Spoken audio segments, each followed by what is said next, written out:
နှစ်ပေါင်း90ကြာပြီးသွားရင်တော့မှလုံးဝတီးအောင်မှမဟုတ်တဲ့အသက်ကယ်နီးသုံးနီး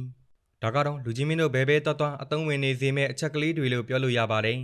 တော်တဲ့သွားလို့နေကလည်းပူချွေးကလည်းထွက်ရေရှာမရဖြစ်နေရင်တဘာဝတရားကြီးကပေးထားတဲ့တစ်ပင်တွေရှိနေတယ်ဆိုတာကိုသတိရလိုက်ပါဒါကြောင့်ဝါပင်တစ်ပင်ကိုရှာဝါပင်ရဲ့အလဲနားလောက်ကနေတတ်မှတ်ပြီးအစ်စ်ကလေးတွေကိုခောက်ကြည့်လိုက်ပါအတန်နဲ့လုံးပြီးရေတံကြားနေရပြီဆိုရင်တော့အခုလိုမျိုးခွဲလိုက်မယ်ဆိုရင်လူကြီးမင်းတို့စိတ်တိုင်းကြတောက်သုံးလို့ရမယ့်ရေရလာပါပြီဗျာနောက်ထပ်တစ်ခုကတော့လေးလံနေတဲ့ကြောပိုးအိတ်တွေပစ္စည်းတွေကိုချိတ်ဖို့ဆိုရင်ဘောင်းမီကျိုးတစ်ချောင်းနဲ့တစ်သားချောင်းထူထူလေးတစ်ချောင်းပဲလိုပါတယ်ဒါဆိုရင်တော့မိနစ်ပိုင်းအတွင်းလူကြီးမင်းတို့ပြဿနာပြေလည်သွားပါလိမ့်မယ်နောက်ဆုံးတစ်ချက်ကတော့အင်မတန်မှအရေးကြီးပါတယ်တော်တဲ့သွားလို့အလွယ်တကူညစ်ပတ်လွယ်တဲ့လက်အတွက်အိမ်ကနေဆက်ပြတုံးတုံးကိုယူပြီးအခုလိုမျိုးဆက်ပြအလေးကလေးတွေရအောင်လို့လုပ်ပေးလို့ရပါတယ်ဒါဆိုရင်တော့ဘလိုပဲစစ်စစ်တလိပ်လောက်သုံးလိုက်ရုံနဲ့တင်တစ်ခါသုံးဆက်ပြတွေလိုမျိုးပြောင်းတလင်းခါသွားပါလိမ့်မယ်ဗျာ